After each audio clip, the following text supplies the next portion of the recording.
week ago, the World Center of Racing took on the top split all the way into the nightfall, and the direction is still clear. But the questions are still remaining to be answered as the journey to premier sim racing glory looks to tackle the West Coast for the very first time this season.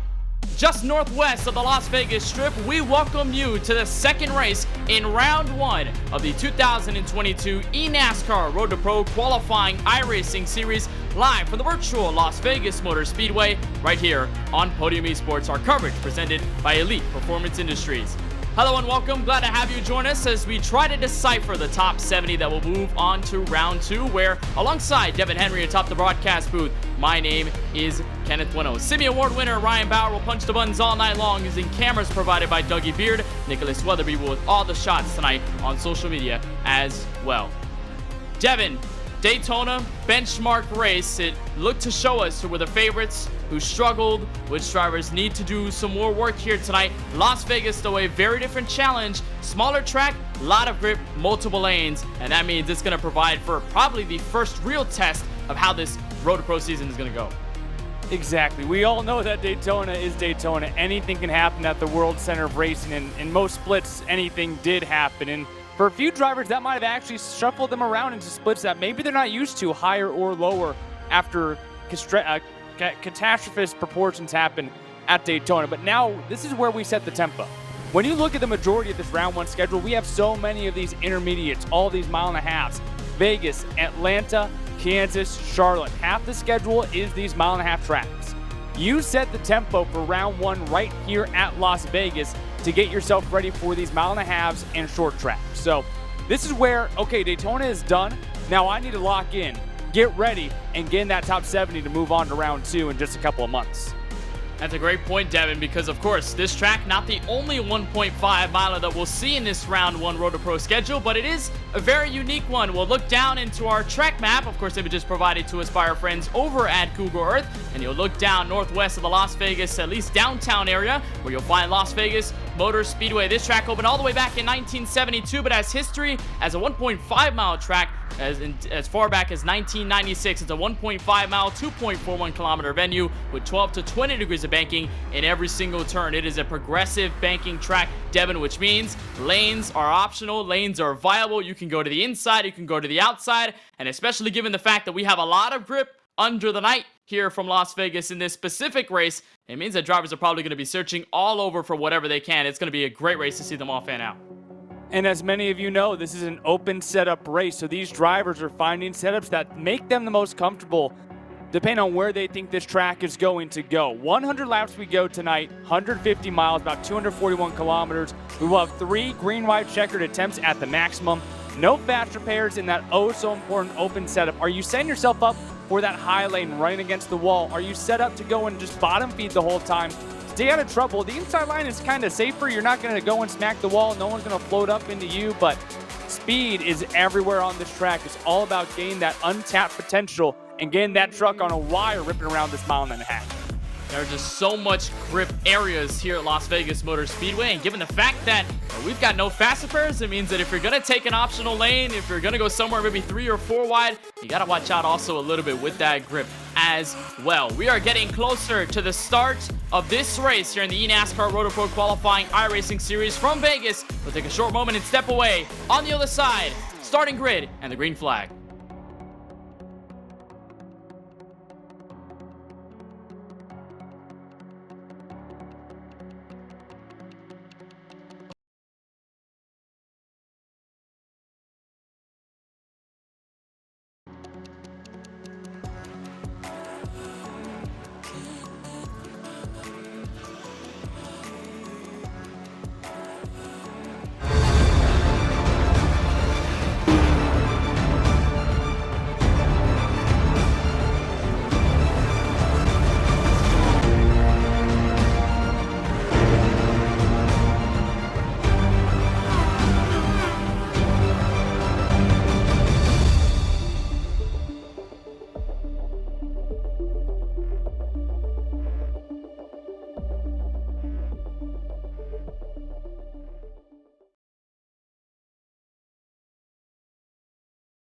Ready to get started in race number 2 of the eNASCAR Road Report Qualifying iRacing Series. Glad to have you here on Podium Esports. Drivers are right behind the iRacing official pace car on the starting grid, so we're ready to see exactly where every driver and your favorite driver will be starting here tonight from Sin City. Parker White with a 30.056 lines himself in his Toyota Tundra on the front row here tonight, with Daniel Falkingham in the 15 to his outside. Daniel Roper in the number 8 had a good run at Daytona just a couple of weeks ago. He starts in 3rd. Tyler Gary in the 24, good qualifying effort for the 24 truck. He'll be on the outside in that 4th position. Boyd Hogan will line up the top 5 tonight in the number 12 truck, with Wyatt Tinsley in the 34 to his outside in P6. Kevin King, Anthony Burrows, a pair of great drivers in the iRacing platform. Burrows, a former eNASCAR Contender iRacing Series driver. He is 8. Tyler Severa will be 9th, and Devin Henry, Christopher Pfeffer in the number 27 rounds out the top 10. And how about a few well-known pros just outside the top 10? First of all, Santiago Tira starting off in P11 alongside Tucker Minster. Row number 6 made up by Andrew Navarro and Kenny Brady. Then you find Seth the Merchant starting off in the 15th position alongside Alex McCollum.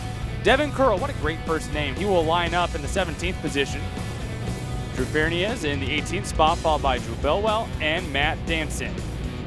Kyle Myers in the 33 will start 21st out of the 35 tonight. He'll have Jake Nichols to his outside. Eugene Moskanov in the number 17 truck will be 23rd. Logan Kress will be to his outside. We saw Kress try to man up a 3rd line at Daytona just a couple of weeks back, but he's got a lot of work to do tonight from 24th. Jody Lopez Jr., former Daytona winner in the Road to Pro Qualifying iRacing Series. He'll start tonight on the 1.5 miler in 25th. Casey Tucker will be 26 on his outside, followed by Brad Mahar in the 6th. 28 to David Brown. Larry Pace in 29th. And Justin Norwood, Devin Henry to your top 30.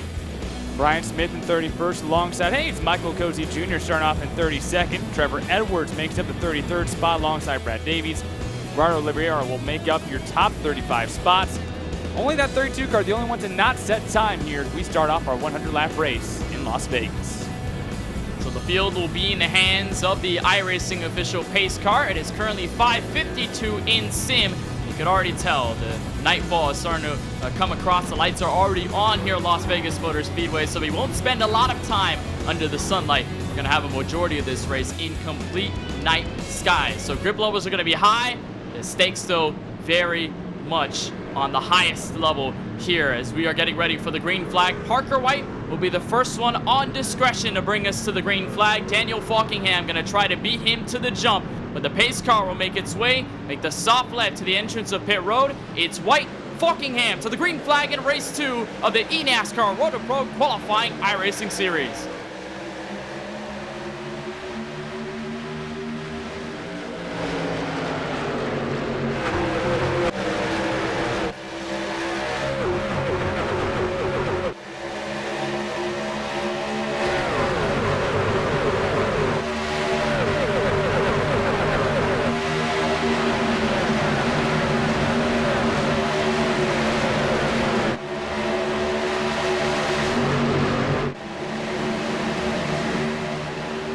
Parker White clean to lap 1, but before that, we got a yellow flag. A couple of trucks moving through the inside grass. I saw Devin Curl potentially involved in the incident. That is the 33 truck, Kyle Myers.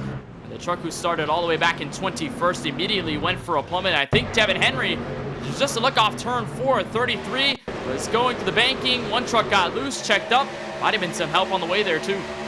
Yeah, this is a very unfun way to start off your race on cold tires. 2 cars actually get really out of shape in turn number 4. It all gets kicked off by the number 5 car up in front, and then it kind of sizzles on back to Devin Curl. Ends up against a little bit of a bump, and then just chaos everywhere to the tri-oval. See the 33, Kyle Myers, just do whatever he can to get out of the way. But yeah, that thing got a little bit sketchy with these tires just so cold. On board here with Devin Curl. We'll see the car in front get a little bit sideways. A little bit of drifting, he'll do it too. He saves it, but unfortunately a little tap behind him, and then 33 goes around, and chaos on cold tires, lap number 1. That was really a synchronized drift by a majority of the field there, and you got to also think about the fact that with these trucks, with the amount of downforce they have as you're right on board with Michael Cozy Jr., a little bit further behind this wreck out of turn 4, you're practically trying to aim for full throttle, especially in the opening laps of the race when the tires are new. There's a look at Cozy, slightly got into the 18 of David Brown. We saw David Brown do well at Daytona in the first race of round number 1. They're able to luckily escape through the grass, but you said it right, Devin. It started up with the 5 truck and then caught up Devin Curl as well, got sideways and then checked up. Joel Blewett was in the middle of that, and then Kyle Myers, who was also trying to just slow down for it, unfortunately got hit by the 23 truck, and around he went immediately. Did not take him a lot of time to whip that truck around, and then especially there, just not much you can do, and luckily it's a first lap incident, so it won't do too much harm at least. Yeah, a few of these drivers not necessarily going to be happy, though. Looks like we're going to have around 10 cars come down onto pit road, including Santiago Tierrez, who started in the 11th position, all come down onto pit road. So, plenty of drivers here not going to be happy. I don't think any of them took tires, maybe. It's a little early for that, but we'll see what these drivers think. A lot of them spent some time on pit road, like Michael Cozy Jr. and Brian Smith. Some of that might be damage repair, though. Yeah, a lot of it damage repair, looks like, for the leaders. A lot of them on the apron, I think, in a case to save fuel, but for start a early. majority of the field.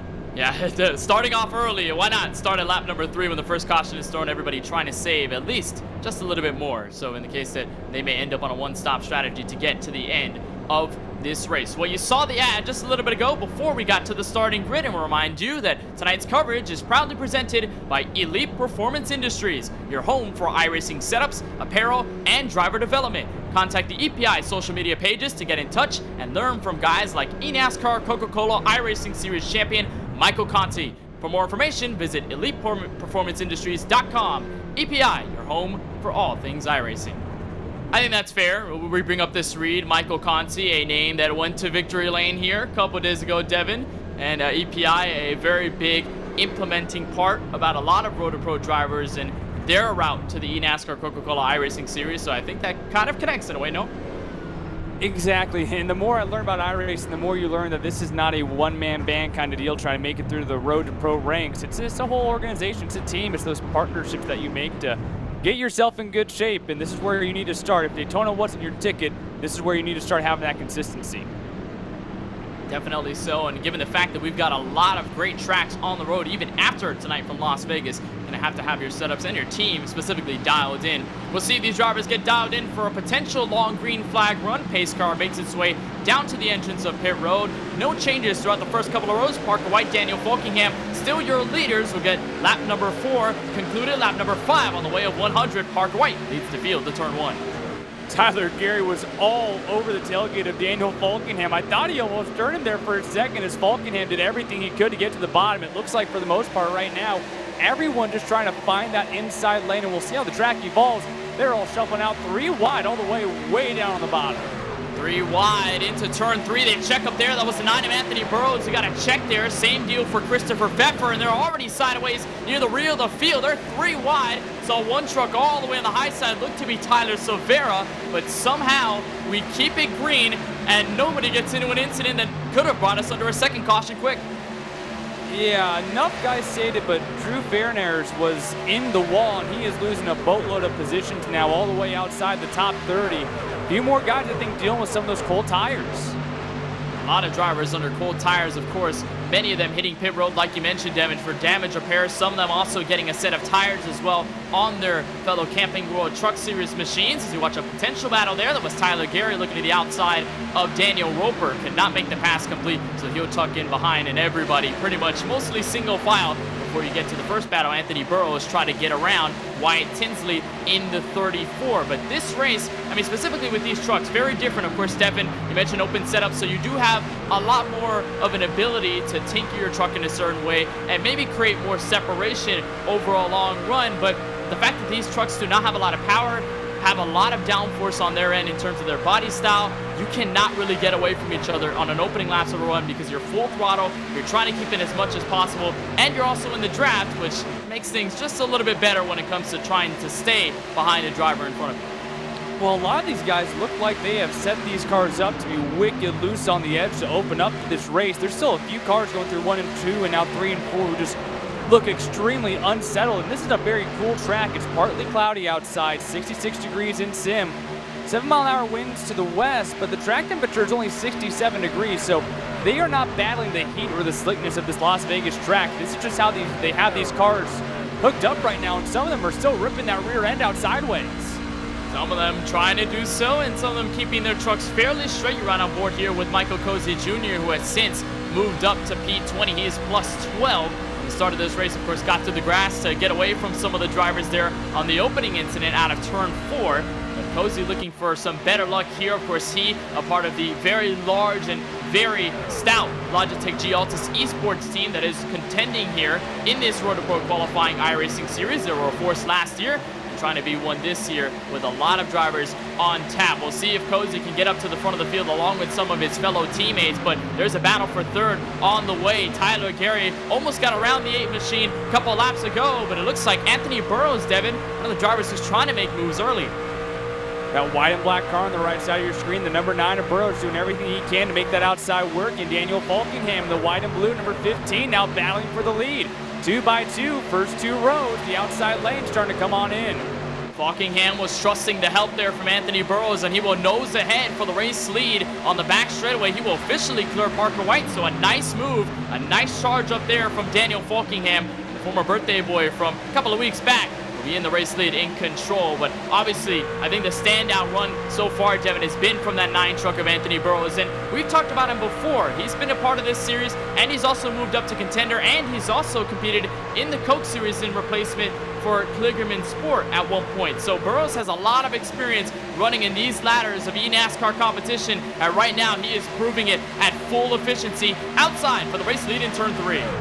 Burrows wasting no time to get around Daniel Falkingham. Started 8th. This time around, he's going to lead the field to the start-finish line. New leader, Anthony Burrows, puts himself up to the point here to complete lap number 12. Walter fans going crazy all over the country as Anthony Burrows takes the race lead away from Falkingham, and it was single file out once more. We saw a battle formally between the 24 and the 8.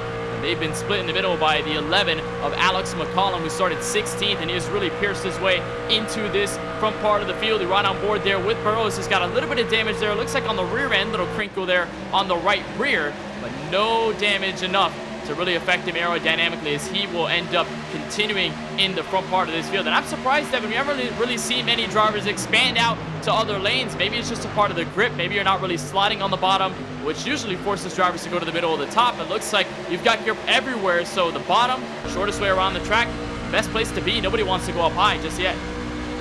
To that point, as we're on board with Seth the Merchant, how about a car who's really shredded his way through the field? From 16th to 4th, the red number 11 of Alex McCollum. Started pretty far back in the field, P16, and now that red truck has got himself inside the top 5 and still trying to make up some spots. In that 11 truck, we saw him forming some 3-wide action at Daytona not too long ago, and McCollum, obviously a former eNASCAR Coca-Cola iRacing Series driver, looking to get back to the very top rank of competition as he would duck his nose to the inside. That's Daniel Roper, almost gave him the full block there into turn 3, but is able to find the space. McCollum will duck down low. We all of a sudden have a battle once again for third. We've seen Roper be able to defend well against these inside charges, even with a lot of the draft being favorable on the very inside as you run on board with Tyler Gary. And Roper, though, this time not able to quite clear Alex McCollum on the second lane. I think it's a good testament there, Devin, to how good you can even make that second lane work. If you can pitch the driver to the bottom, you can do just that, play Hall of Fame defense, and in that case, Roper was able to hold on to third.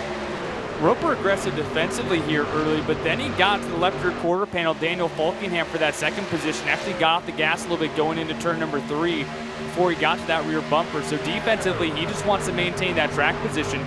Offensively, though, it looks like he's being a little bit more strategic and trying to plan when he's going to make those moves as everyone continues to try to use that inside lane. But what it looks like right now, if you have your car set up to get that good burst of speed off the exit of the corner on that inside lane, that's where you're making up the spots. You're able to get that nose to the inside of the car in front of you as now Pfeiffer makes a move here on the number 34 truck inside the top 10 for the 8th position. I think really when you get that burst and you kind of stay lower than someone as they push up the track, that's where cars are gaining positions right now. But once you get outside the top 10, we're still 2 by 2 almost all the way through. After you're done single filing these guys out is now Boyd Hogan. On the outside there, he gets around McCollum. He's now into third around Roper as well. And Boyd Hogan making some moves right now on the very outside lane, so he'll get to the very top side of Daniel Roper. He'll get to the quarter panel of Falkingham, and maybe, just maybe, Boyd Hogan could be in competition for the race lead. And we talk about Daniel Roper did well at Daytona just a couple of weeks back. He is second in the point standings after race number 1. So you better believe Roper is trying to keep himself up at the front, keep himself with consistent finishes. He should be in potentiality of getting into the top 70 by the time round 1 is over. The battle for the lead is very well much alive as Boyd Hogan will move to the outside. He's got help from Falkingham for a moment outside turn 4. More drivers on the very outside lane. Boyd Hogan trying to beat Anthony Burrows to the line. The choo-choo train is moving up. You even saw a flash of the number 5 Seth the Merchant kind of sticking up off turn number 4. Everyone began to slide on up after it was a battle for the inside position. Hogan in the lead now, and Falkingham trying to get back around Anthony Burrows. Hogan is clear. He's going to continue to bring that outside lane with him. On board here with the number 5 machine. This here is Seth the Merchant, the 11th position. He watches on as these guys continue to go side by side. I think what we're seeing right now, Devin, is the effect of the older tires. Of course, I mentioned this truck having a lot of downforce, having not too much power, so you can really theoretically go around this track full throttle under the first opening laps, but as soon as the tires start to wear, this truck can get very understeery. And yes, these trucks do have open setups, so they are tailored to different styles of driving based on what team and which competitor is behind the wheels. You run on board with Kenny Brady, a little bit further behind the main battle for the lead on back, but in the case of tires wearing out, if you hold that inside line, you're trying to still go full throttle, but then the truck will start to push up. The right front will start to wear. The truck won't really respond to you trying to hold the very bottom of the track. And so I think that's why you're seeing the phenomenon here, Devin, of drivers going up top. Daniel Falkingham being the next one to lead this line against Boyd Hogan for the lead. It seems as though that middle lane may just be where you want to be at, just because you probably rotate the truck a lot better, and that's what you're seeing right now. Everybody going to the second group, not staying tucked up to the white line. About 33 miles into this 150-mile race, and you already get to see a little bit of that evolution of the tires and these drivers having to adapt to what the car gives them. Daniel Falkingham reclaims the lead in that white number 15 machine, getting around Boyd Hogan. It's all about that outside lane, and again, here comes Alex McCollum, pioneering the outside lane. No one behind him either. That 11 truck, remember, he started in the 16th position, now in second, and will be looking for the lead here soon. He's one of the largest movers all night long, and Alex McCullum with a chance to take the lead away as he aims to clear Boyd Hogan. It looks like he will out of turn 4. He'll try to slide back in lane. Will do so with enough space, and he'll get in the draft of Falkingham, who currently holds control over the first quarter of this 100-lap race. So as we're seeing right now, everybody trying to fan out just a bit. Maybe some competitors trying some different moves, and we talk about some big movers. How about the number 11, or rather the 31, of Logan Kress, who started 24th. He is now up to P12. You see him there fighting with Daytona winner from a couple of weeks back, Seth the Merchant, in his Ford F-150. Logan Kress was also a big charger, Devin, at Daytona in the final stages of that event. Was really close to potentially making a third line work and going for the lead. Unfortunately, did not go his way near the end. But I think this is a very good sign from Las Vegas, at least in testament to what the rest of the season could hold for him. A very good start for Logan Kress in the 31. Kress in the white 31, a big mover. How about a big loser? Parker White, your pole sitter. You got to go all the way back behind Kress to that 13th position to find where you had P1 in qualifying. I'm going to start wondering here if some of these drivers are considering how they're saving their tires. I don't know if that's the case here with White, because that is obviously a massive shuffle back in the order, but you got to consider who here thinks we're going on a long run. Remember last week at Daytona, we went green for the majority of that race before we finally saw the cautions begin to fall. How prepared are you tonight to go on that long green flag run? How do you need to set yourself up for that first pitch strategy when you want to be faster than everyone else leading up to those laps before you get those 4 fresh Goodyear rubbers on there?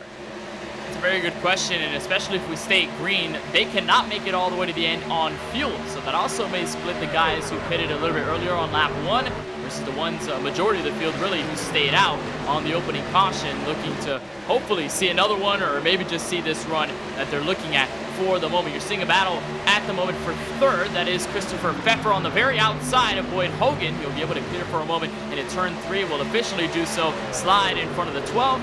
So the 27, a great move up to the front of the field so far. But I have seen Devin Parker White run various races in fixed setup series, in open setup series, and he likes to do this a lot. He likes to hang back, he likes to save his tires, a really hard save, as he quotes it, more than everybody else. And then by the time you see maybe lap 40, 45 come around, once the long run starts to kick in, you'll see that truck, or really that car, whatever Parker White is running, he'll dart up to the front of the field over the long run, while everybody up front seems to use their Goodyear Eagles a lot more. Obviously, this right now not being the same case, but also could be the fact, Devin, that Parker is trying to just hard save and not really push it early.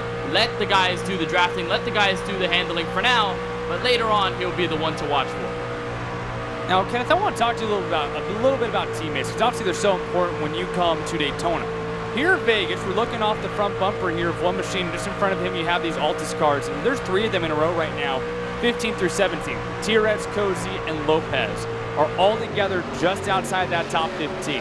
What can you do right now with your teammate 29 laps into this race and try to get yourself in a better position of where you were? And also their 4th teammate, Seth the Merchant, not too far in front of them.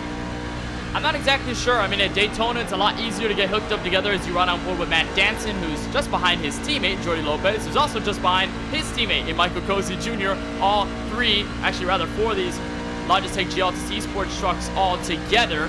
But, I mean, I figure if you're going to try to work with one another here in this stage of the race, you're just going to have to try and split other drivers and maybe take the risk of using that very outside lane. And that's, I think, a big move right there, Devin Henry. That move by Tucker Minter just slowed dramatically on the racetrack. He is one of the Logitech GLTC Sports trucks. He just fell out. He is now going about 155 miles per hour, not really using much of that car. I'm not sure if there's anything wrong with the Silverado. It looks like there's got to be something wrong. He is really behind. He was behind the field already. Now a pair of laps down. Might have sustained some damage in that opening lap incident where we had some cold tire issues. So Minter with his issues, unable to be with the rest of his teammates just outside the top 15 so far. Meanwhile, everyone else still trying to battle out for position. Falkenham still in control of this race. Pfeffer's still sitting in that 3rd position. We saw Anthony Burrows in that white and blue number 9 machine behind the white and blue number 12 of Boyd Hogan. Let's repair drivers to really utilize that outside lane. Keth, I need to get some guys here on the outside lane. I want to see someone start tearing down the wall here. We haven't had anyone be forced to move their way up the racetrack. Everyone for now is really settling themselves into the corner, using that middle lane. I want to see some more gambling here in Vegas. Let's get some guys moving around. Well, if you want to see gambling, if you want to see moving around, you need to look at Logan Kress, who's using kind of the middle lane, not really the second groove, pinching down the driver the inside. That is Parker White, who's on the bottom, moving in for P10, Seth the Merchant, the next driver in line to potentially take position away. Kress is running a little bit higher, so I think maybe, Devin, he's listening to you. You see him there, run the middle. He's not running the exact wall. He's not running to the safer barrier, but he is running higher than a lot of other drivers have done so far. White, Tinsley also following in the same track. So if you're looking at gambling, it may come in the form of that, but I think apart from drivers moving lanes, you're going to have to look at pit road, because you've got 34 laps so far with only 1 caution that came at the exit of lap 1, and it looks like we're getting close to a potential green flag pit stop situation.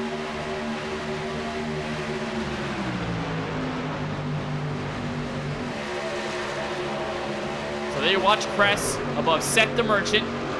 The 5 truck, of course, the Merchant went to victory lane at Daytona. He came into tonight's race the points leader overall out of the top, at least more than 100 drivers that have already signed up. Pretty much hundreds of drivers that have signed up for this eNASCAR World of Pro Qualifying iRacing Series. And of course, through this first round, you have to make the top 70. So the Merchant, via winning this race, or winning the race a couple of weeks back at Daytona, already putting himself in the best spot possible to hold on to his points gap and be able to at least call himself part of round 2. Round 2 is going to be where everything gets a little more trickier, because you're going to have to whittle it down from 70 drivers to a total of 20. But at least for the moment, Seth the Merchant in race 2 in a very good spot as he continues to move up, as he sits currently in 11th. There is Anthony Burrows in the number 9, getting around Christopher Pfeffer in the number 27. We saw the 27 get around Boyd Hogan for 3rd at one point in this race, and now he's falling back with the help from the outside being too much to overcome. But Devin, we've got a battle for the lead. Falkingham against McCollum.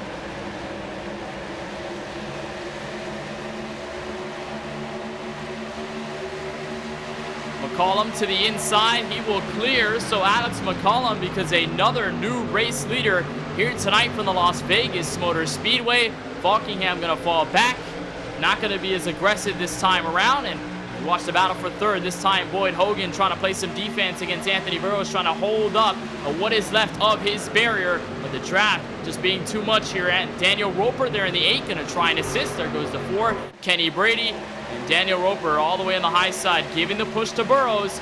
It looks like Boyd Hogan kind of stuck on an island right now.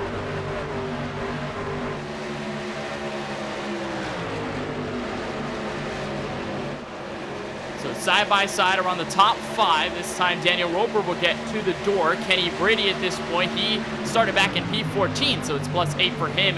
Since the start of this race, we are indeed getting close to a potential green flag pit stop situation. We have not seen a yellow apart from our very first one, which came on turn 4, lap 1, involving Devin Curl and Kyle Myers in the 33. So apart from that, really everything's been clean, kind of similar to Daytona a little bit, Devin, just because maybe we've got some opening lap jitters, but for the most part, everybody just is kind of being clean, consistent, and I think they know they want to stay with this race under green rather than have stop and go, stop and go, stop and go with yellows.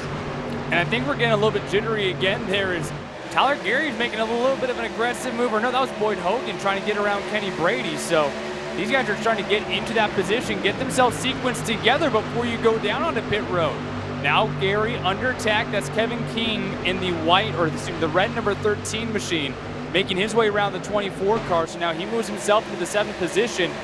Pfeffer's still stuck back in the 9th position. He has really fallen down the order, and now just trying to maintain a spot inside that top 10 before he can go down and make some adjustments. Pit road will be coming very soon, so those adjustments will be very, very clear. And in the eNASCAR Coca-Cola iRacing Series race a couple of days ago on Tuesday night, saw a lot of drivers talk about adjustments, especially with their cars getting very loose, cars getting very understeered, cars handling differently in the pack versus all by yourself. A lot of factors that these drivers here tonight are learning with their trucks. And as Alex McCollum leads the field at lap 41, we'll see if the adjustments are going to come anytime sooner or later. But as we continue through this race, closing in on the halfway mark of race number 2 in the eNASCAR Road Pro Qualifying iRacing Series, we'll remind you that our coverage is brought to you by Boosted.biz. Boosted builds a custom platform for your brand to sell your products. They take care of everything, pay nothing, and let them handle the rest. To get started with your online store, visit boosted.biz today. I figured, Devin, a lot of drivers looking to get some extra boosts here because that outside lane, I think, may be the boost area here as we watch another battle a little bit further back through at least the top 10, top 15. It is, I believe, where Seth the Merchant is, or really right behind Seth the Merchant, the 25, Santiago Tires. You see the 2-truck, Joel Blewett, Logan Crest just in front, and then the outside move here by Jordy Lopez Jr. to get around what looks to be the 16 truck, or rather, yes, the 29 here. Actually, that's Michael Cozy Jr. getting around Jordy Lopez, so maybe some boost in effect here by the teammates.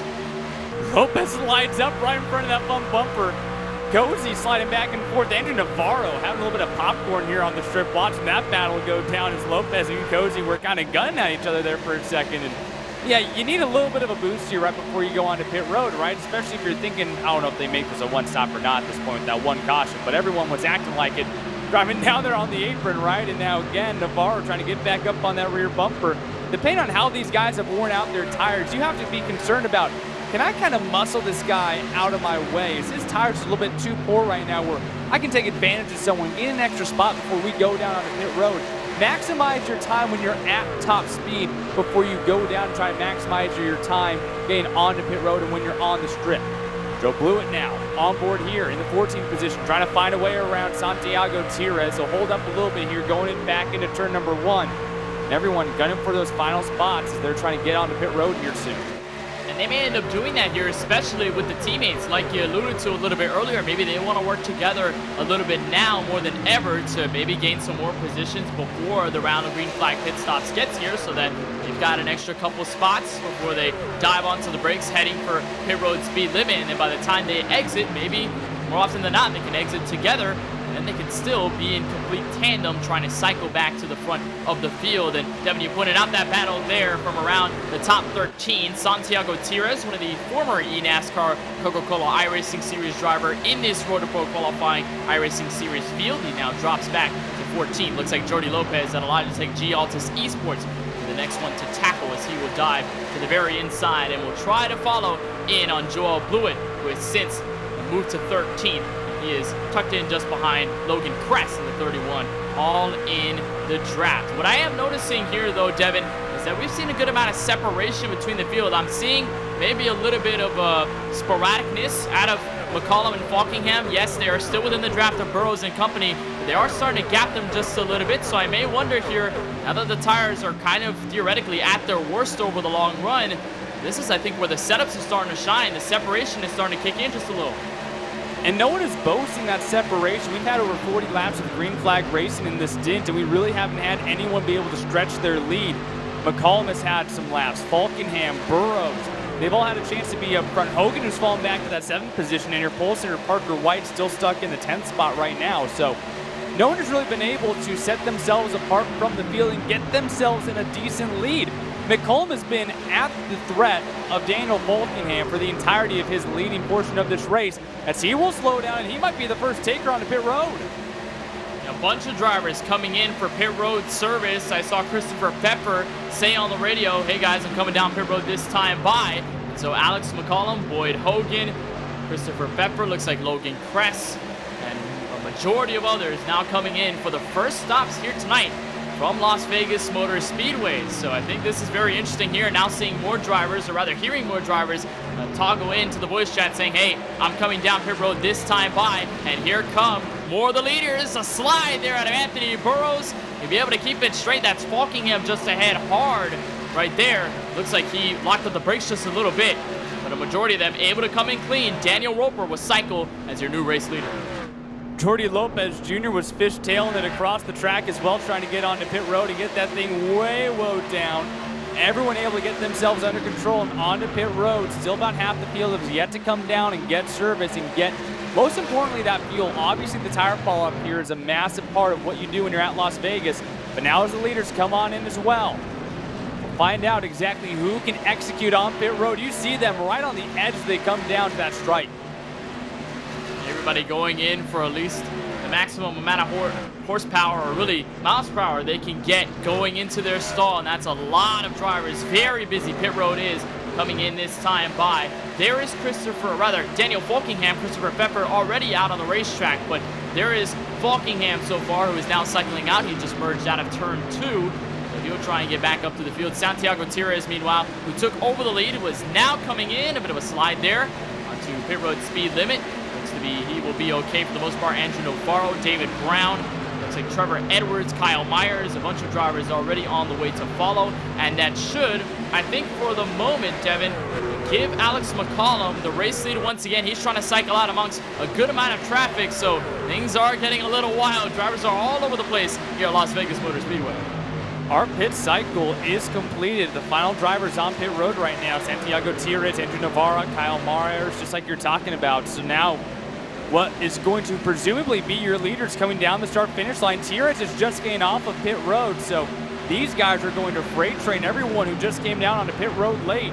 Only a couple different laps on tires, though, still, so a little bit concerned about some of these guys who pitted later, because they are at a massive deficit now as Hogan and company just flying by them.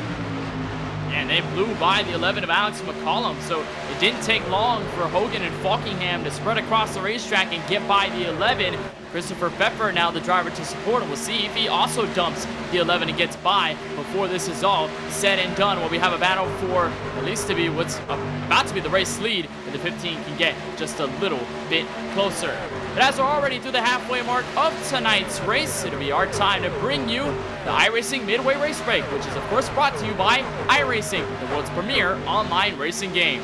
iRacing puts you in the driver's seat to experience today's newest form of competitive motorsport with virtual racing, all from your home PC. Race virtually in Australian supercars, IndyCar, IMSA, NASCAR, the World of Outlaws, and more.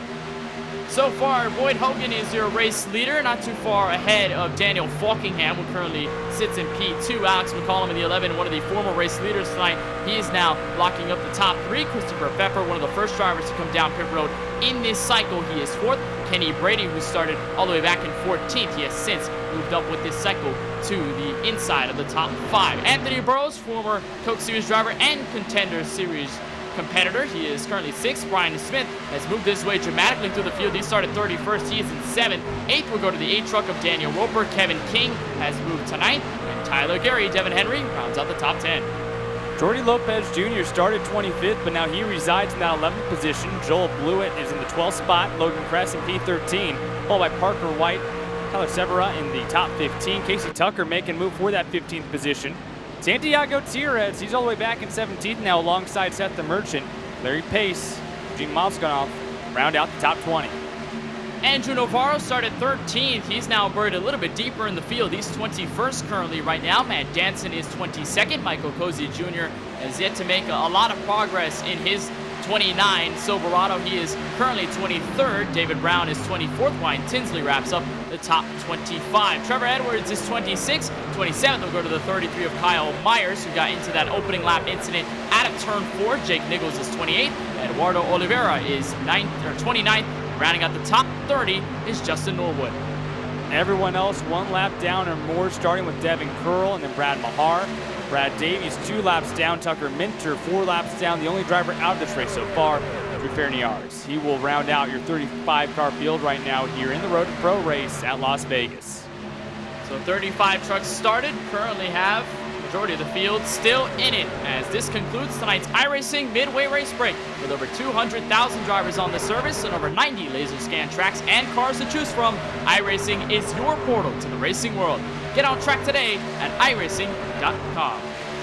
Well, iRacing is the start if you want to get to the eNASCAR Coca-Cola iRacing Series. And Devin, that's why we're here. These are the drivers that want to get in to the 2023 campaign with a NASCAR Next Gen car. As you watch Anthony Burrows try to get to the outside of the 4 of Kenny Brady, not able to do it successfully. He'll tuck back in to the draft. This is going to be a very big contrast, though, to what we saw in the opening run of the race, because obviously in the beginning, everybody's on the same set of tires. Everybody's really all together.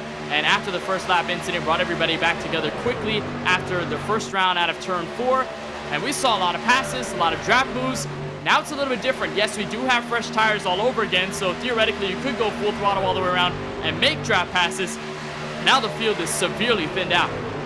Yeah, this is the separation that you were talking about before the pit stops, and it just comes from pit times. The top 6 in this pack together, Anthony Burrows in that blue and black number 9 machine, the last car in that group.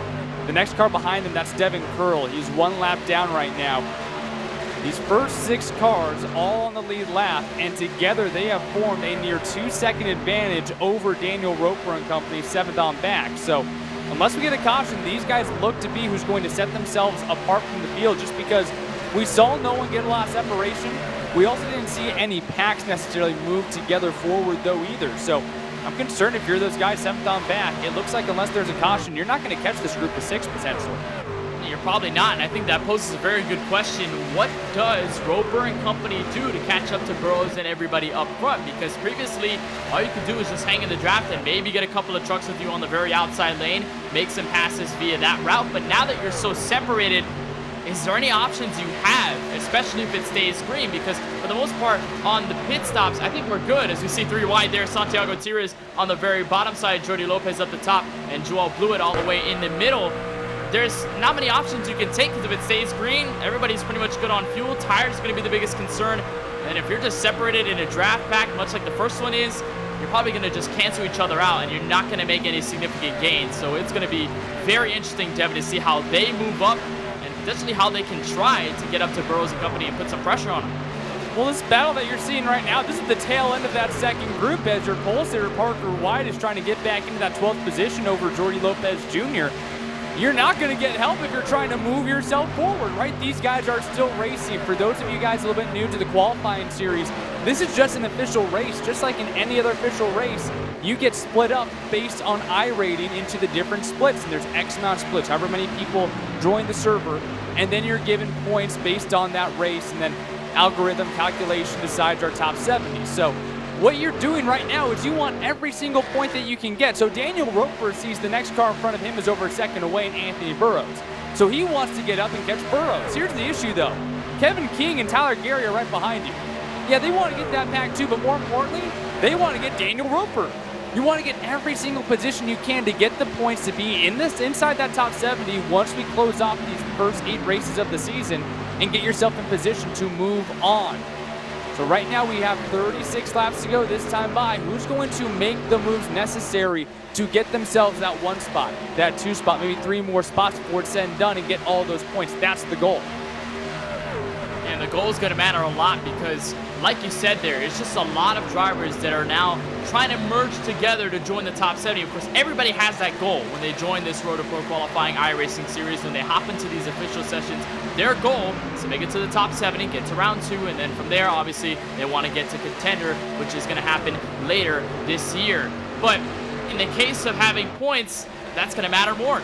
Like you said, the pass to Roper, the pass to Kevin King, to Tyler Gary, and even the guys up front like Boyd Hogan and all these guys from 1st through 6th. All these points just matter that teensy bit more when it comes down to giving you this advantage. And yes, you do have races to get by. Obviously, you've got a couple of races. So let's say maybe you've got a little bit of a worse race this time around at Daytona. Maybe you don't perform well at Vegas, but you can get them at Atlanta, you can get them at Richmond, Bristol, Dover, Kansas, and Charlotte, vice versa. But it's just so tough to bring all these points together and then have to merge all of it together, especially when it's 70 out of what's more than 1,000 drivers that are all signing up, trying to get into eNASCAR Coca-Cola iRacing Series competition. You ride on board with Tyler Gary, who currently sits ninth. That's Kevin King just in front of him. And as they continue to go single file as Boyd Hogan continues to lead this race, we will remind you that our coverage tonight from the Las Vegas Motor Speedway is brought to you by Battle Beaver. Battle Beaver has everything you need for your next professionally modded custom controller with options for PlayStation, Xbox, GameCube, and more. Battle Beaver has everything you need to elevate your gaming potential. Head to battlebeavercustoms.com to customize your controller, and you can use the code Daytona for 10% off. Of course, I know we're not obviously at Daytona. This is a very different track, Devin, but you can still use the code. Still valid. I don't care where we are. Give me a discount. I don't care where we are. You say the code is Daytona. I'm going to Battle Beaver. I'm using code Daytona. I don't care. You know what? That's fair. That's fair. You're on board here with Daniel Roper, who currently sits in 7th, and he's obviously in this second group. They are starting to slowly reel in Anthony Burrows. Looks like, though, Devin, Burrows on the older tires here, or as this run has developed, he's fallen off the draft, and that's something we really didn't see over the first route going into green flag pit stop territory. So I think, Devin, our conversation about catching up to the first group wasn't as tough as it ultimately ends out to be. Well, I'm a very poor driver, so a lot of things are easier for these drivers than they are for me, as this gap is now down to less than half a second. But they're already getting antsy. Tyler Gary in that white and black 24 is going, okay, so we're going to catch them. So, Kevin, I just want to pass you right now, and you can just stay back there or something. So everyone's still gunning for those positions as now, again, the tires wear out. We're going back on the higher side of the track, trying to gain that momentum, use up that right front tire. Gary on the outside of Kevin King now battling for that 8th position. Along with that, like you're mentioning, though, Kenneth, these cars in the second group have 1 to 2, even 3 lap pressure tires than the guys like Boyd Hogan, who was the first car down pit road, Alex McCollum, Christopher Pepper. Those guys all have almost 22 laps on their tires. Guys like Gary, King, and White only have about 20 to 19 laps on their tires. So it doesn't sound like a lot, but having that extra 2-3 laps of rubber is going to help yourself in this moment right now. It's going to kind of settle itself out a little bit later, maybe the next 10-15 laps, but for right now, you're taking what you can get from that extra rubber. Try to get yourself up front as Boyd Hogan leads this race. It definitely is going to matter, and it also doesn't help the first group that for at least the majority of this run, as the second pack has started to close in, a lot of them, like Folkingham, like Pfeffer, like Alex McCollum, they're using different lanes, so they're not drafting together with each other. Now I think they've kind of got the status quo, apart from Pfeffer there in turn 1, and saying, all right, they're catching up, let's draft together, let's try to beat them by pure drafting and pace alone, and then we can try to hold them off and let Burrows kind of handle the rest, as Daniel Roper has caught up to the 9, speaking of which, and the Ford F-150 now has to look in the rearview mirror a little more than he did a little bit earlier in this race. Roper will now look to the bottom side of the racetrack, and he'll try to pounce in for what will be P6 on the venue. So while they're going almost side by side, everybody using the middle, using different grooves, it's separating them, using less draft, and ultimately allowing guys like Roper and company to get by and do something, make a change here in the final 28 laps of this Las Vegas race. It's back to a 7/10 gap for Roper, trying to now track down Kenny Brady. He's had a sneaky and quiet good race. I think he's been inside the top 10 for the overwhelming majority of this event thus far. So once you get back, though, around that top 15, then we begin to separate again. Right now, Jordy Lopez Jr. trying to get back up to Joel Blewett. Also, Santiago Tier's a little bit in front of them. Parker White trying to work on Kevin King. Outside those guys, just inside the top 25, though, or top 15 rather, Logan Kress is 2 seconds behind. Larry Pace is another second behind that. Trevor Edwards is another 4.5. Until you get guys like Navarro Brown, who's going off, is going to be able to now start to make a few passes further outside the top 20. So this is where, when you're in no man's land, it's almost frustrating, right? Because you're trying to gain those points to get yourself in a better position, get that I rating maybe a little bit better, and keep yourself in this top split race to maximize your points. And there's no one near you. The only thing that you can do right now is hope for a caution and not ruin your own race. It's so frustrating to be in that position where these guys right now, Daniel Falkenham is racing for a win. McCullough, Pfeffer, Brady, even Roper, if he can close that gap, they're racing for a win right now. Those guys around 15th, there's no one near them. It's so frustrating to be in that position and not be able to control what happens next. Indeed so, and like you said, gonna have to hope for a yellow, gonna have to hope for something to happen to bring the field back together, and that's where Logan Kress and all the guys who are all separated from about 15th on to the rear, that's when they can at least have a chance to compete for this checkered flag. There is Anthony Burrows on pit road, and I noticed it even before I tossed it over to you, Devin. Anthony Burrows was struggling significantly with this Ford F-150, was falling off hard, and I thought at first it was going to be losing the draft, and that also did play a factor, but it was also because he was just running the car too hard, and maybe, Devin, I think he was just trying to keep himself so close to the front of the pack that he maybe overused his truck, trying to keep himself in contention with his setup. Maybe very interesting for what could transpire in the next 24, because if you think about it, 24 laps is still a rather decent run, so we may see drivers overshooting their cars, and actually looks like we've got calls down pit road.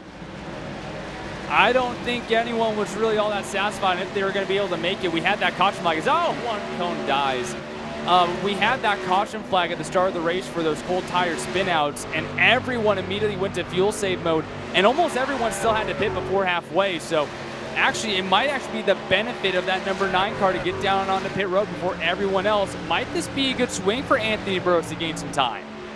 It could potentially here, as Burrows pits earlier. I think he got saved by everybody coming down at that point, because that was really like a lap or two after Burrows had made his decision. So Burrows, with fresh tires, could cycle out in the place he wants to, and maybe, just maybe, this is a strategy call instead of a rare occurrence happening on the racetrack for the Ford F-150. You saw Daniel Roper right there on the pylon on the left side of your screen take over the lead for a moment. He's now on pit road, so that will hand it over to the 25 of Santiago Tires. And if you've seen this name before, you realize that Tires obviously was an eNASCAR Coke Series driver a couple of years back, but also current eNASCAR College iRacing Series driver and running with the same NASCAR Camping World Truck Series machine. So I think Tires going for double duty. He's going for the scholarship prizes of over $50,000 and also looking to get in contention to win $300,000 as well.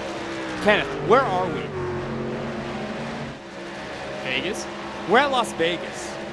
This is the top split. This is a broadcast, so we're going to use the Vegas puns to the max. Oh, man. Somebody better be gambling right now on fuel. Somebody. I think you can make it if you were hardcore saving. Somebody better give me the opportunity to make some gambling puns, because I'm thinking that at least one driver might be trying to make it on fuel. It's going to be tight, though. Hey, and you said it. You said we were going to make 27. I thought you were crazy when you said 27. I'm not sure, but I mean, nonetheless, I don't see any drive. Actually, I do. David Brown in the 18, who's currently riding P5. He just hitting the clutch there going into turn 1. So I think, Devin, there's your prayer answered. One of the drivers trying to clutch and coast, trying to save some fuel. You'll hear his cockpit. There it is. Revs drop in the middle of 3 and 4. He's doing the same on the other end of the racetrack. Here we go. This is a plan on number 18 on the roulette. We'll see if it pays off. Let's do it. This is exactly what I like to see. Someone is going to try to gamble here in Las Vegas. And you know what, guys? It's not always about gambling for that win. Oh, man, the sound of that is so intense when you're inside the cockpit, because the way that car is going to drive when you're literally disconnecting the engine, basically, when you're pulling in that clutch and turn off the engine sometimes. When you are trying to do this, it's not necessarily for the win. You're trying to get the most points possible. You want to make that top 70. For him, it was either finish outside the top 20, or maybe, just maybe, you can get a top 10 finish. It's not always for the win. Definitely isn't for the win, but it also helps, let's say, in case you can make it later and Some of the drivers behind don't have time to catch up to you. That puts you in a spot to win. Also, the yellow comes out at the right moment while you're saving fuel. It kind of puts those fresh tire guys in a little bit of a worse situation, because while you're saving fuel, you can spend a little less time down pit road. Also, you have better Goodyear Eagles underneath your race truck. So, yellow does come out. Something happens.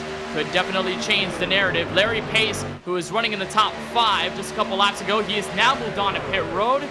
We're still watching drivers who are saving fuel. I talked about David Brown. It's the same deal for Andrew Navarro in the 19. He is also hitting the clutch pedal to save some fuel. I haven't heard Santiago Tires do so just yet. So Tires maybe just pushing it here to the end. We'll have to take a listen. There's look on board his Toyota Tundra as he'll dive into turn 1. There is Daniel Roper and company going around. They're trying to unlap themselves. And there's the touch of the clutch right there. Pure silence out of that race truck. A couple of updates. Your pole sitter Parker White is now 3 laps down on the track. It looks like, at least from the animation that I'm seeing, he was not taking tires. The tires did not go on the truck when he went down pit road the first time. Had to come down again for service after he fueled up and get tires. So monumentally disappointing for Parker White after saying the pole time. And very disappointing, Alex McCollum is now 2 laps down as well, because I wanted to say yo 11 like I do on the craps table, and that's not going to happen anymore. 2 laps down in 31st. It's a tough deal for the 11 of Alex McCollum, who was at one point fighting for the race lead in the early stages of this race. And I think coming to 15 laps to go, being 2 laps down with the amount of drivers that currently are 1 lap down, it's going to be even tougher for you to try something on the other end to get to the race win. McCollum is just going to try and do whatever he can to get to the end. I think I heard Trevor Edwards may have said something about coming down pit road, although hasn't really taken the advantage just yet as he came out of turn 4. And so now, Devin, we just play the waiting game. I think this is the most tensious part about racing in a fuel strategy event, is that you are trying to save fuel. You're worrying about the guys behind you and how far they are, how much they're catching up to you per lap. And then also, just 14 laps to go. You just got to keep doing your business. You just got to wait for whatever happens next. Can you get that fuel tank to last about another 20 miles? You've gone 80 miles so far, just under 20 miles to go at Las Vegas. Can you allow that tank to stretch it on out? How about Santiago Tires? It doesn't look like he's really holding back. He has about a 5-second lead over Trevor Edwards as he is really now slowing down that straightaway. A couple of different ways to save gas. Of course, just when you're going down the straightaway, typically you're flat-footing that car and you're trying to get the most out of it. You just kind of lift a little bit, maybe like 90% throttle. It's going to save you a little bit of fuel.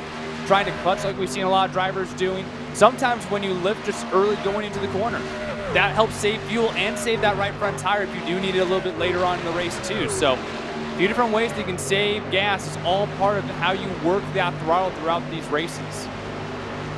And obviously how long you spend on the clutch is very vital as well, because you can clutch just a little bit maybe on the entrance. Some drivers like to clutch from the entrance all the way to the apex. Some drivers like to do it a lot longer and then just wait as long as possible to put the throttle in. There's Logan Kress, who is looking to unlap himself on the racetrack. There's Alex McCollum, who we just talked about not so long ago. 2 laps down, he'll merge back to 1 lap down via getting around Santiago Tires. And I've also been looking at the timesheets past couple laps by Devin.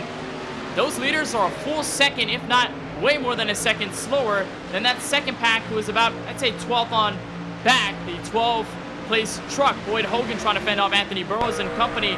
They are very, very quick. The only question is, how much time do they have left to creep up before it is all said and done for them? We come to the line, 10 laps to go from Vegas. Santiago Tires, Trevor Edwards, Andrew Navarro, David Brown, Jake Nichols, Kyle Myers, Eduardo Oliveira, Matt Danson, Seth the Merchant, Michael Cozy Jr., Justin Norwood. Your top 11 have not come down pit road. Actually, Santiago Tires just made his trip. No, excuse me. So the top 11 have not come down pit road yet for service. First car who did come down is Boyd Hogan. And to your point, Kenneth, he actually ran a lap almost 2 seconds faster than some of the back end of those drivers out. It says right here, he was 2 seconds faster than Michael Cozy Jr. last lap. So Hogan is coming. His only issue is that he has Christopher Pfeffer and Anthony Burrows and Tyler Gary and Kenny Brady all right there tailgate to tailgate. So if this group does start catching up to your leaders right now, it's still a little bit of time before you get there. This is going to be a hog's race at Las Vegas with these about 5 cars on fresh tires. And it's already a dogfight here as well, Devin, because these guys who are catching up to your leaders who are saving fuel, they're fighting with each other on position. You watch Tyler Gary, he's on the inside of Anthony Burrows, and just a couple laps ago, I saw Christopher Pfeffer try to get underneath Boyd Hogan for position. I think they understand here, Devin, that if they inevitably catch up to these leaders, let's say they got some time left, they want to be ahead of the curve. They want to be the leader. They don't want to risk being behind the pack and then having to make a move with, let's say, a lap to go or half a lap to go in the worst case scenario. The only thing is, they may not have enough time. We're coming to 7 laps to go here from the virtual Las Vegas Motor Speedway. Santiago Tires is your leader by 4.1 seconds over Andrew Navarro, Jake Nichols, David Brown, and Trevor Edwards, your top 5. Boyd Hogan and company are trying something, at least hoping for something to happen for them to catch up, but it is looking very unlikely. It's all coming down to how much fuel Santiago Tires saved, because right now Boyd Hogan is only about a second and a half behind Michael Cozy Jr. for that 10th position. In fact, if they close in by about 2 seconds per lap, they could catch all the way up to Andrew Navarro potentially in that second position. But the big issue is you are not going to catch that 25 car unless he runs out of fuel. Tires is so far gone right now from Boyd Hogan. 16 seconds. It's going to come down to if he has enough fuel in that tank. And he is still saving dramatically. You can hear it going into turn 1 and 2, and even in 3 and 4, he just drops the clutch and just waits for the car to settle back in before he gets to the middle, and then puts the revs back up to about 6,500 and gets back to the gas pedal. This is going to be insane if Tires can pull it off. 5 laps to go from Las Vegas. Gap now from first to second down to 3.2. It's happening. Boyd Hogan just ripped by 3 cars. Matt Danson, the next one in his way. Hogan has actually separated himself from Christopher Pfeffer, so now they're beginning to kind of pick off cars, but like you said, it's getting too little too late. 5 laps to go. Hogan now makes the move for 7th. He only has about 3/10 to catch up to Kyle Myers. He might catch him in the next lap. Right now, these guys on the fresh tires are ripping through the field. Still, though, Tires has himself about 13 seconds on the guys with fresh tires. And while Tires is worrying about Boyd Hogan trying to catch up, he also has to think about the driver just behind him who is also saving fuel, Andrew Navarro in the 19. He's also putting in the clutch. He was also doing the same thing that Tires and company were doing, but he is now starting to push. Maybe he saved enough in his fellow Camping World Truck Series machine. Actually, he puts in the clutch, but he does it way less, at least on saving method, than Tires does, and he is slowly chipping in the gap, but the time is starting to run out. Tires in a sea full of worry. He just needs to hope that his truck can get all the way to the checkered flag. 3 laps to go. Put it on the table, boys. It's time to show them. We're going to find out exactly who saved enough and who is going to be going to the tail end of the field here in the second race of Road to Pro. There's a chance if you run out of fuel here and you had a bad week last week, that could completely destroy your road to pro chances. For now, though, coming this time, 2 laps to go. Time to show those cards. And Tires will look to either fold or hold it all the way for a jackpot. This time, only a couple of miles left. Navarro has closed in to 2 seconds flat, but it may not be enough. He has to close in a lot more to get to this 25. Former eNASCAR Coca-Cola iRacing Series driver looking to get back to competition for $300,000. He is only about 1.5 miles away out of turn 4. Tires will get the white flag from Vegas. He has a 2-second lead. It's all about if he has enough left over in that tank. We had about 11 drivers go and gamble all in on that gasoline. Only about 6 of them hold in front of the cars with fresh tires. Tires, though, just less than a mile away from taking home the win at Vegas. And he gapped Andrew Navarro a little bit more, so that may seal the deal.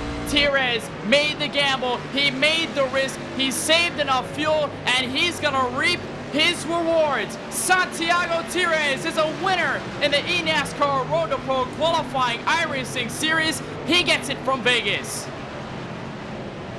It worked out. I think almost everyone is actually, I guess everyone who stayed in front of the guy with the fresh tires is going to make it on field. Actually, I think Navarro was either out of gas or just completely out of the throttle coming across the line. It was close for a lot of those drivers. Boyd Hogan only made his way up to the 5th position. Yeah, Navarro clutch it, Santiago. We need a burnout. Clutch it all the way across. We need a burnout. He needs to try. He needs to try. Well, we'll see if he's got a couple extra drops of Sunoco fuel in there. And you're right. And Navarro fell back to third. He did run out of fuel coming out of turn 4. David Brown got by, but Navarro still holds on to third. So I think he should be very happy with his result, especially he came into this race 21st in the standings after Daytona. I think it's it, Devin. I don't think he's got. There's Kevin King to give him the Jimmy Johnson push. But this brings you tonight's Martin Sports winning moment. Martin Sports strives to produce the best custom apparel for your needs, whether it's shirts for your office, jerseys for a local sports team, or specially designed apparel for your sim racing group. Martin Sports has you covered. They also offer gloves specifically crafted for sim racing that are lightweight, breathable, and complete with padded leather palms. Use code PODIUM to receive 25% off any racing glove at martinsports906.com or visit their Facebook page at facebook.com/martinsports.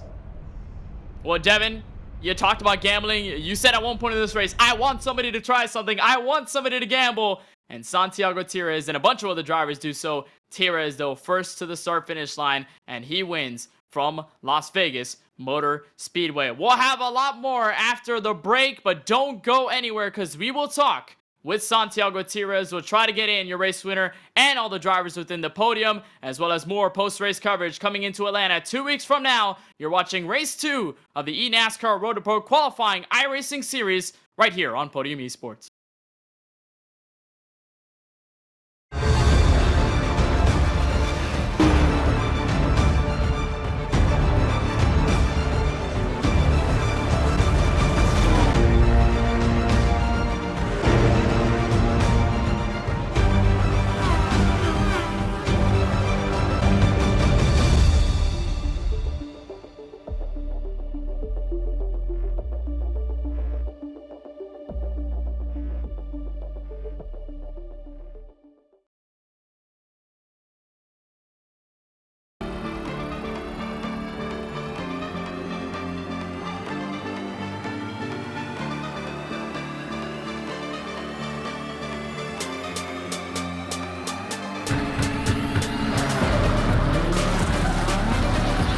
Side through the corner. This is for the win.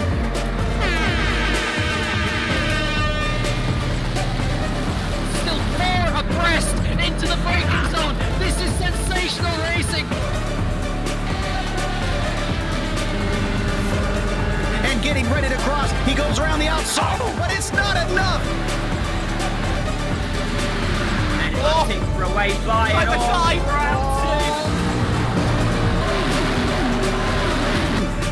Gonna come back at him. It's gonna be a race to the line. Does he have enough?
$100 laps complete in race number 2 of the eNASCAR Road to Pro Qualifying iRacing Series, and it's Santiago Tires who comes away with the win. An unbelievable save to the end, and he will get the ultimate jackpot and probably will go celebrate over at the Las Vegas Strip not too long ago from now, as he ends up in victory lane tonight by 2.8 seconds. David Brown is He's able to edge over Andrew Navarro at the start-finish line. Those drivers there, first through fourth, all of them were saving fuel, and there were even more drivers who were also clutching and coasting near the end. They got split by some of the fresh fuel cars and fresh tire cars as well. We'll talk about that, of course, as we move through our top 10.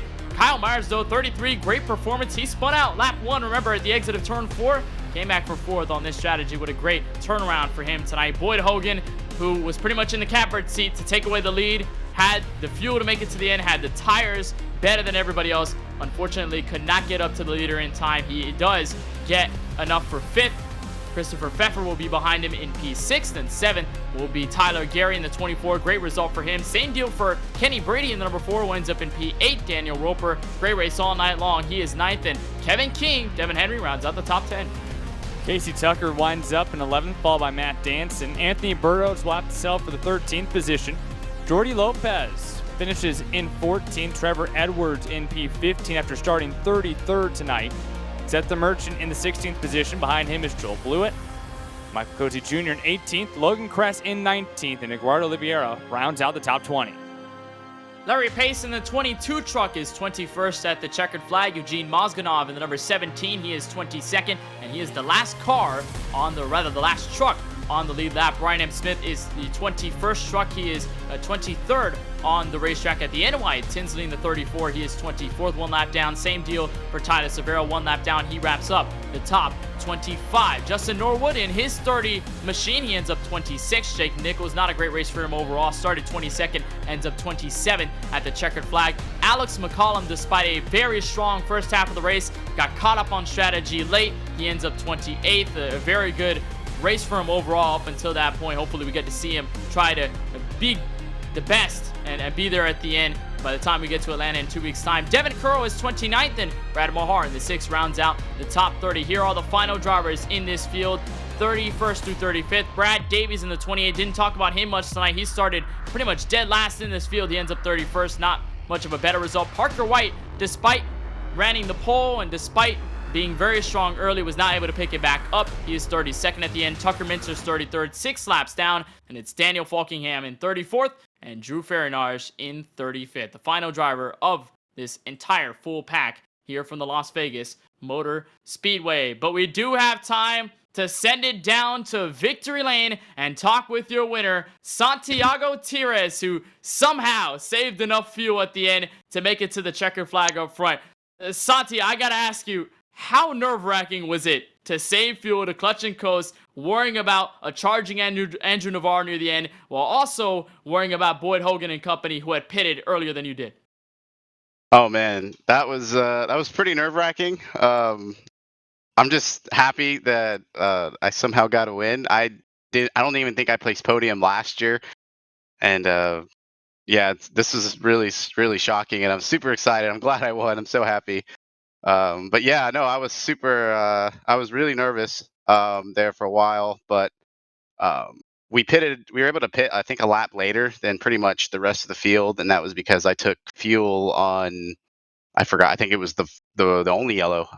I topped off right before we went green there, and that allowed me to basically extend that run to go a lot further. Hoping, and it was a gamble, but you know, I'm really fortunate it paid off there.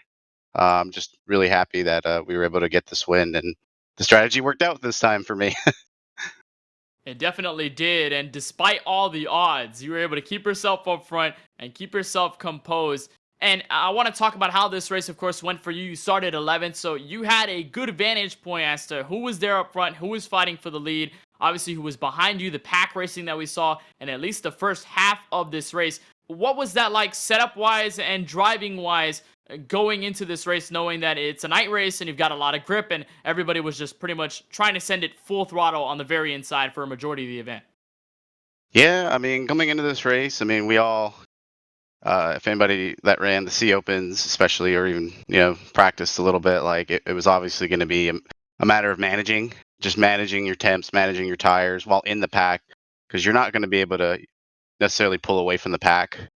So going into this, that's kind of the mindset, was just kind of keeping the fenders on it, being smart. Obviously, track position is always big every race, so trying to keep track position, but you're trying to make sure you don't get in trouble. So that was the mindset. But once the yellow came out on, I forgot what lap it was. It was pretty early on. I knew that completely flipped the race on its head because we were pretty close on fuel, and I knew that opened up the strategy. So, yeah. Well, it was a great call that got you to the finish. And I don't know if this matters, but you become the second driver to win here in this eNASCAR Roto Pro qualifying iRacing series in 2022 in top split that has the first name that starts with S. Seth the Merchant did it at Daytona. Santiago here at Las Vegas. I don't know if that has any relation, but nonetheless, you end up getting the win. And with this momentum, what's going to happen here from Atlanta on to Charlotte? What is the mindset now with this win? Do you feel a little more at solace, or is it still go get him and be as aggressive as possible? I don't think I really have a mindset, to be honest. I kind of came into the season just I wasn't sure what my goals were, but the main goal was just having fun and just I enjoy the competition at this level.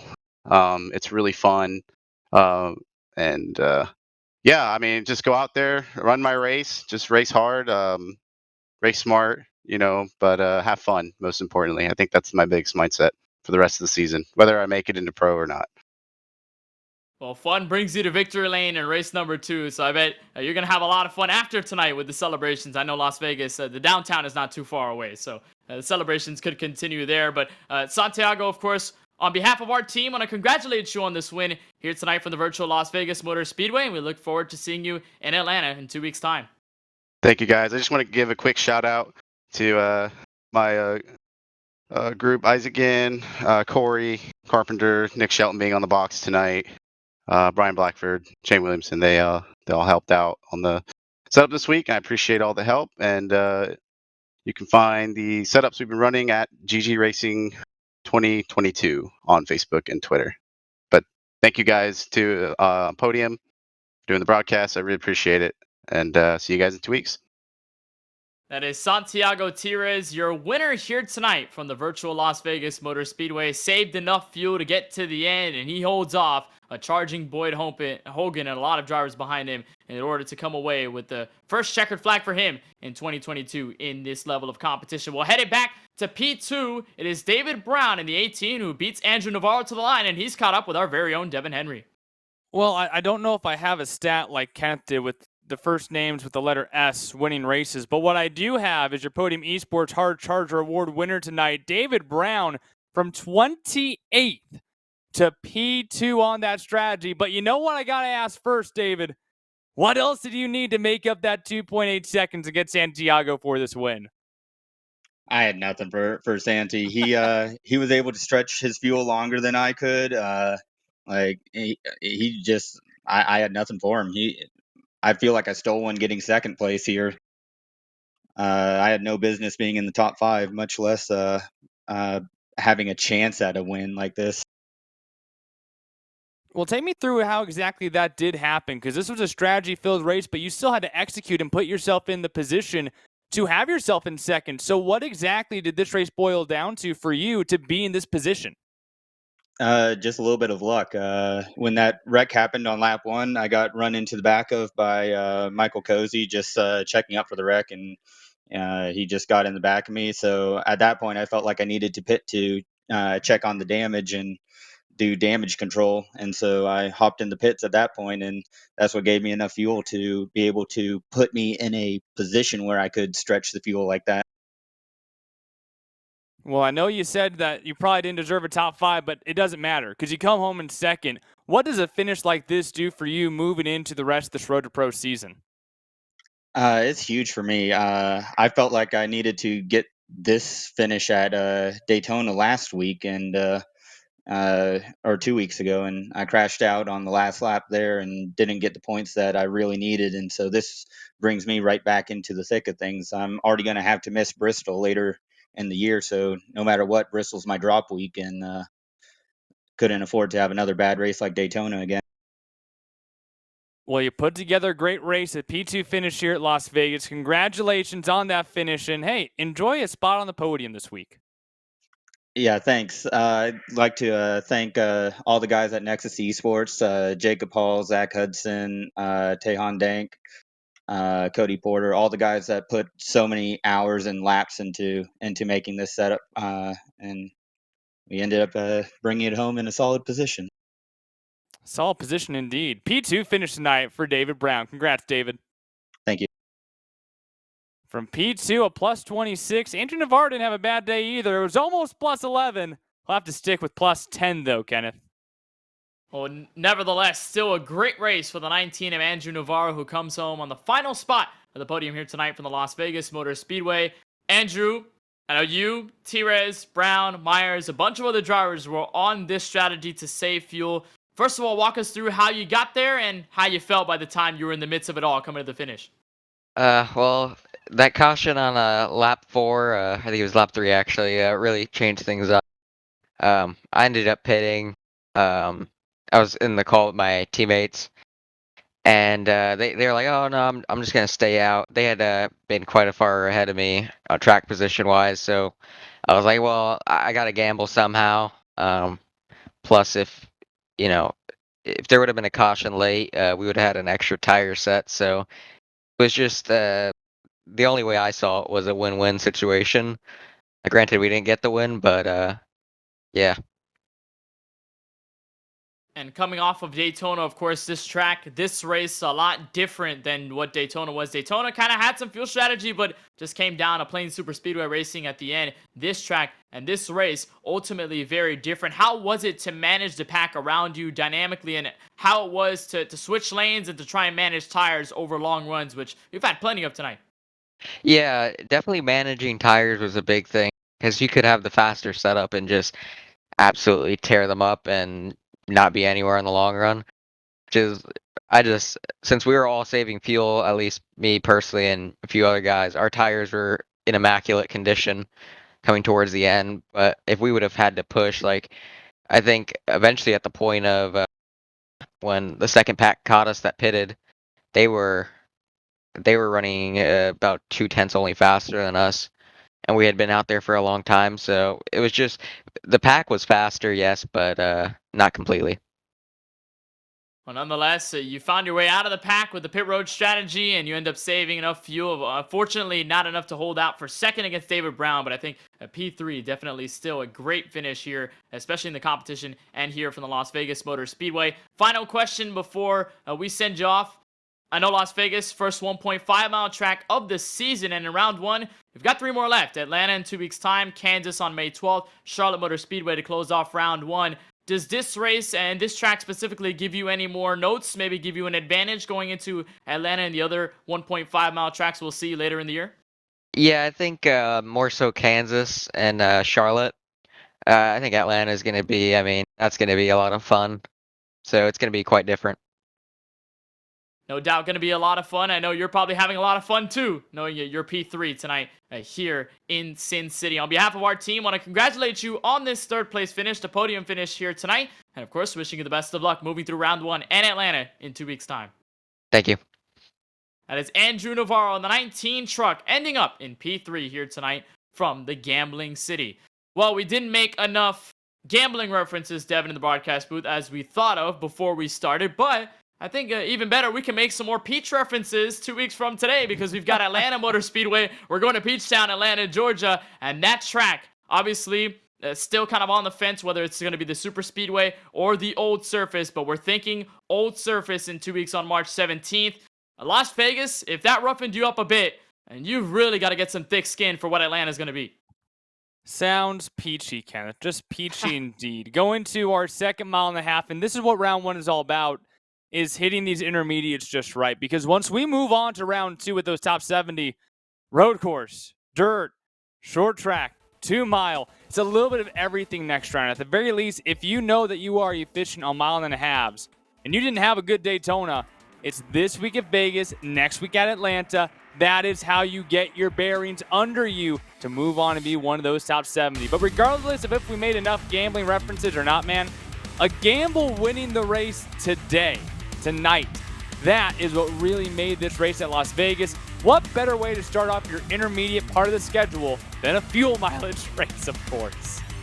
Well, you know what they say, actions speak louder than words. So with that happening on track, that said a lot more than we did gambling-wise with our puns. But it was a great night from Las Vegas Motor Speedway, and I think it tells you in this competition, in this series, fuel strategy is always in the cards, and we may end up seeing it happen in Hampton, Georgia on March 17th, just a couple of weeks from now. That is, of course, our next race here in this eNASCAR Rotopolo qualifying iRacing series. So if you want to catch that, of course, tune in March 17th at 9 p.m. Eastern here on the main Podium Esports Twitch channel. But for Ryan Bauer, Gary Sexton, and John Theodore at Podium Esports, for our producer tonight, Ryan Bauer, our camera builder, Dougie Beard, Nicholas Weatherby covering our social media, and for my colleague in the booth, Glendale, Arizona's Devin Henry, my name is Kenneth Bueno. Thank you so much for watching Podium Esports coverage of the second race in the eNASCAR Rotopolo qualifying iRacing series. Congratulations to Santiago Tires, his first win in this 2022 campaign.